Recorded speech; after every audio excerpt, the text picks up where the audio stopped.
Welcome to Dolphin Dive Daily, your go-to spot for everything Miami Dolphins. If you bleed aqua and orange, hit that subscribe button and join the pod. Alright guys, let's dive straight into it, because there's some serious drama brewing in South Beach, and it might just blow up the entire Dolphins season. Reports are starting to swirl that Miami Dolphins owner Stephen Ross is losing patience with head coach Mike McDaniel. And folks, if that's true, the clock might already be ticking on McDaniel's time in Miami. According to NFL insider Tony Pauline, league sources believe Ross is not only frustrated, he might actually be considering pulling the plug mid-season if things don't turn around fast. And when I say fast, I'm talking about the next 2 to 3 games fast. The Dolphins are 1-4 after blowing a 17-point lead to the Carolina Panthers. Yes, the same Panthers who came into that game without an identity on offense. And it's safe to say that patience is wearing thin in the front office. Now, if you remember, Pauline first dropped this bombshell after Week 1, when the Dolphins got absolutely embarrassed in their opener. Back then, the talk was that McDaniel had about 6 or 7 games to get things back on track or risk being shown the door before the end of the season.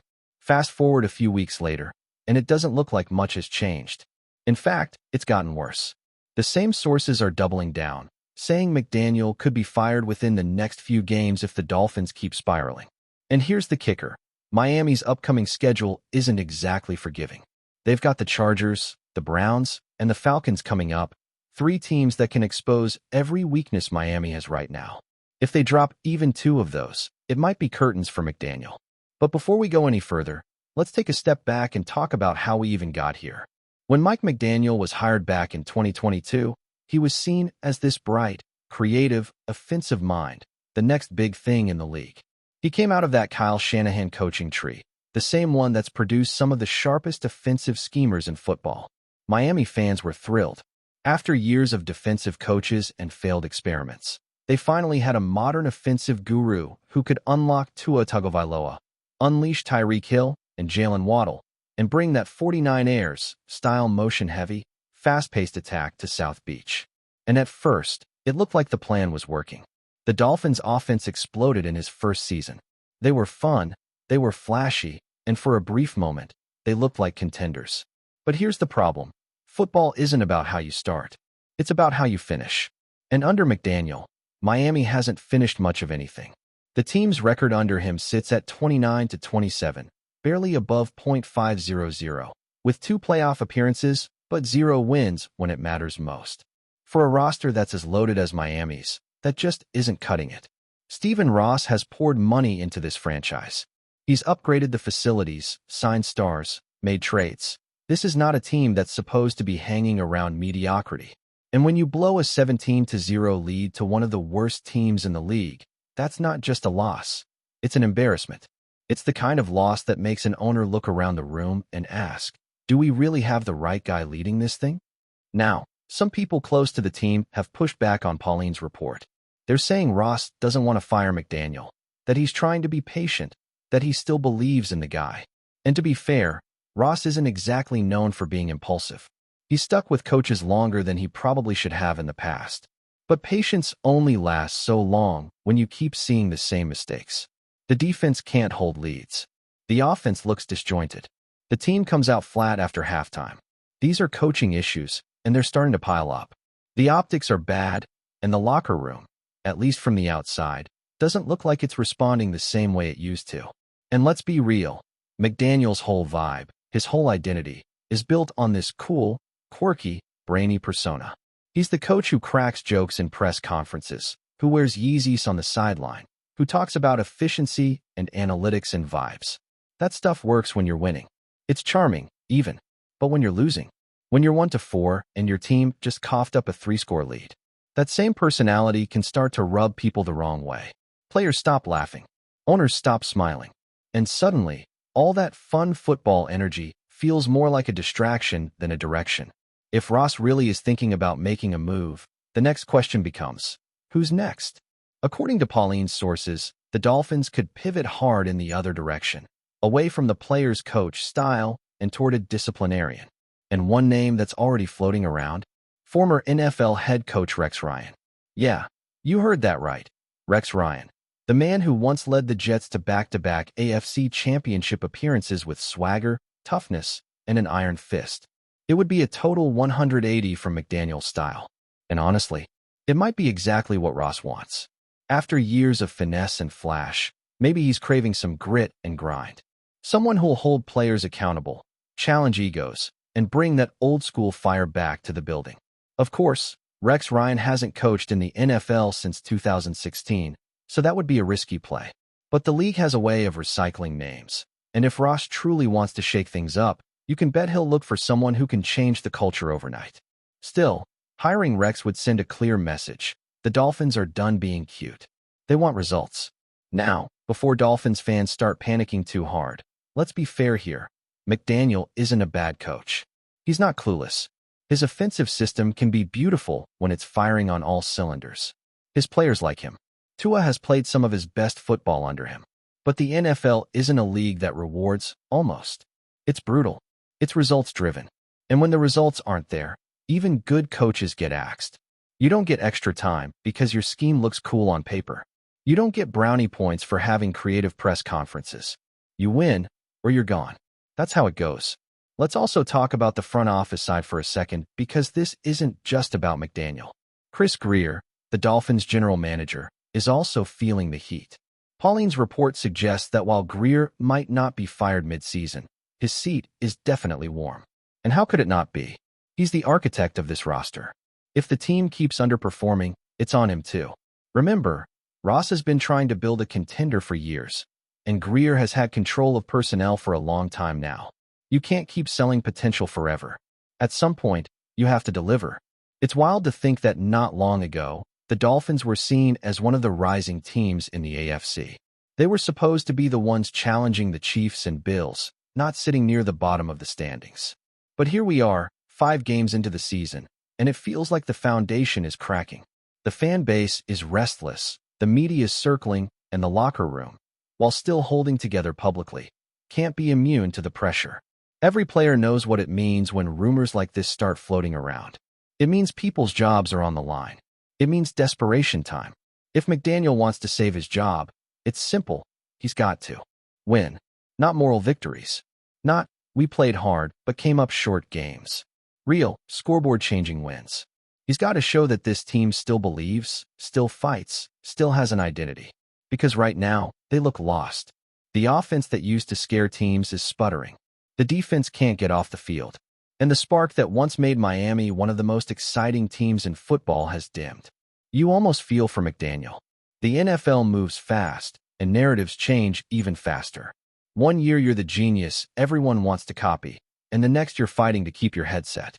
But that's the job. That's the business. And as much as fans love him, as much as the league respects his offensive creativity, none of that will save him if the Dolphins keep losing. Stephen Ross has made it clear over the years. He wants to win now. He's not getting any younger. He's invested too much money, too much time, to sit through another rebuild or another wasted season. If firing McDaniel is what it takes to spark a turnaround, he'll do it. The next 3 games might decide everything. If the Dolphins can string together some wins, maybe this all quiets down. Maybe McDaniel survives the storm and reminds everyone why he was hired in the first place. But if they stumble again, if they look sloppy, uninspired, or worse, indifferent, then yeah, the end of the McDaniel era in Miami could be closer than anyone expected. At the end of the day, football is a results business. And right now, the results in Miami just aren't good enough. McDaniel's job isn't just on the line. It might already be slipping away. Whether Stephen Ross makes that call soon or waits a little longer, one thing's for sure. The clock is ticking, and the Dolphins' season, along with McDaniel's tenure, might be running out of time. Still with us? Then show some love. Hit that like button and let us know in the comments. What's your take on the Fins this week? Hold on to your helmets, football fans, because what just dropped out of Miami is sending shockwaves through the NFL world. The rumor mill has officially exploded, and if you thought the Dolphins were just another team playing catch-up in the league, think again. Sources close to the situation are whispering, and I mean whispering, because this one hasn't been officially confirmed yet, that the Miami Dolphins are closing in on a blockbuster deal to bring in none other than Darren Waller, the superstar tight end who has been lighting up stadiums and leaving defenders scratching their heads for years. Yes, you heard it right. Darren Waller, a player who has been synonymous with big plays, clutch catches, and game-changing moments, could be heading to South Beach, and the implications are massive. If this rumor pans out, we are not just talking about a new signing. We are talking about a seismic shift in the balance of power in the AFC, and perhaps even the entire NFL. Miami has been on the hunt for that missing piece, the weapon that could elevate this offense from good to downright terrifying. And Waller fits that description like a glove.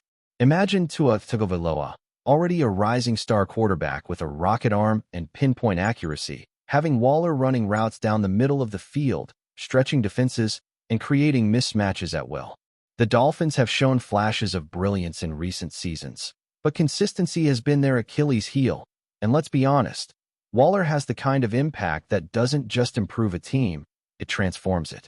The whispers suggest that the Dolphins front office has been working behind the scenes for weeks, quietly negotiating, trying to avoid leaks, and building what could be one of the most electrifying offenses the NFL has seen in years.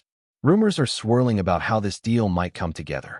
Some insiders are saying the Dolphins could be offering a combination of draft capital and cap space flexibility that makes the deal irresistible for both Waller and his current team. Others hint that Waller himself is intrigued by the opportunity to play in Miami, under a young coach who is eager to innovate, and in a climate that could match the speed and style of his game. Fans are already buzzing on social media, some skeptical, some elated, but almost everyone is agreeing on one thing.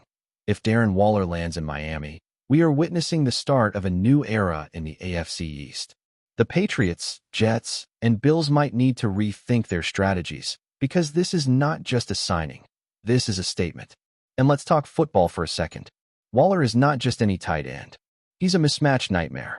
He's the kind of player who forces defensive coordinators to adjust their entire game plan, because you cannot cover him the way you cover a typical tight end. He's fast, agile, and powerful, with hands that seem to defy gravity. Imagine him lining up across from linebackers who suddenly realize too late that they are the wrong personnel for this matchup. Imagine the deep passes, the contested catches, the highlight reel touchdowns. And for Miami, whose receiving core has been talented but sometimes inconsistent, Waller could be the stabilizing presence that elevates the whole unit. Rumor has it that coaches are already mapping out plays, envisioning the routes, the combos, the misdirections that could make this offense virtually unstoppable. The potential ripple effects don't stop on the field. Darren Waller is a headline maker off the field as well. He's got charisma, personality, and a work ethic that inspires teammates. Bringing a player of his caliber to Miami isn't just about statistics and touchdowns. It's about culture. Sources close to the locker room say that adding Waller could instantly boost morale, elevate practice intensity, and even attract other talent to the Dolphins roster. This is the kind of signing that makes a team not just better, but cooler, sexier, and more dangerous in the eyes of both fans and opponents. Rumors are flying that the Dolphins marketing team is already planning the Waller-era branding, because let's face it, this is the kind of story that sells jerseys, fills seats, and dominates headlines. But, of course, as with any big rumor, there's a healthy dose of skepticism floating around.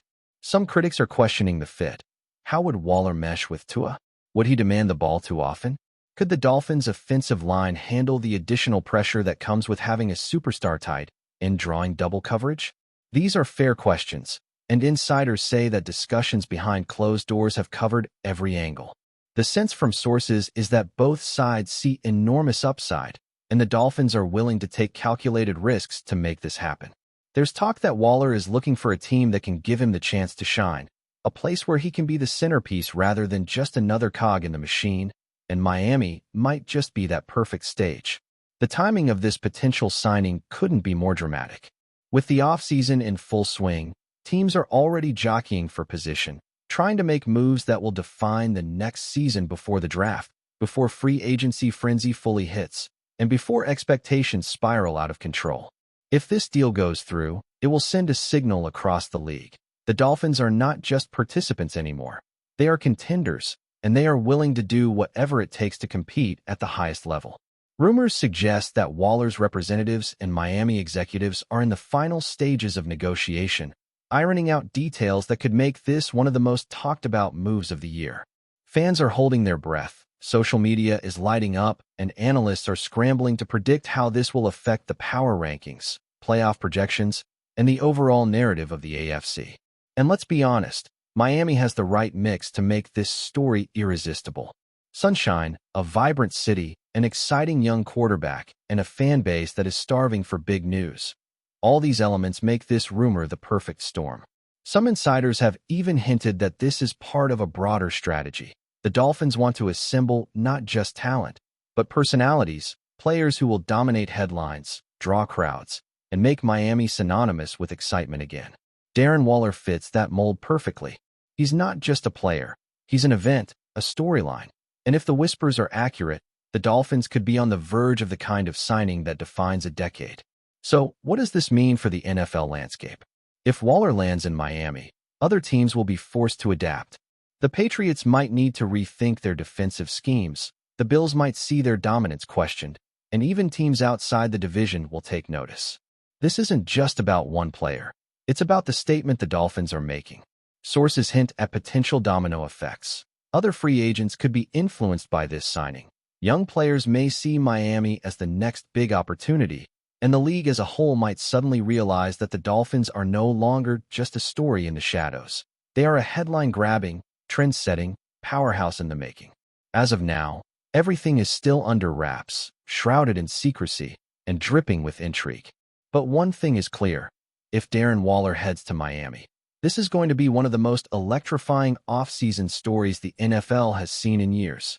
The Dolphins could be rewriting their narrative, changing the trajectory of their franchise, and giving fans a reason to believe in something bigger, faster, and more spectacular than ever before. The buzz is real, the chatter is everywhere, and the anticipation is almost unbearable. Stay tuned, because if the rumors hold true, Miami isn't just playing football, they are changing the game. And in the NFL, that's about as exciting as it gets. That's a wrap for today's dive. If you're loving the content, share it with a fellow Dolphins fan, hit subscribe, and turn on notifications so you never miss a splash. Fins up.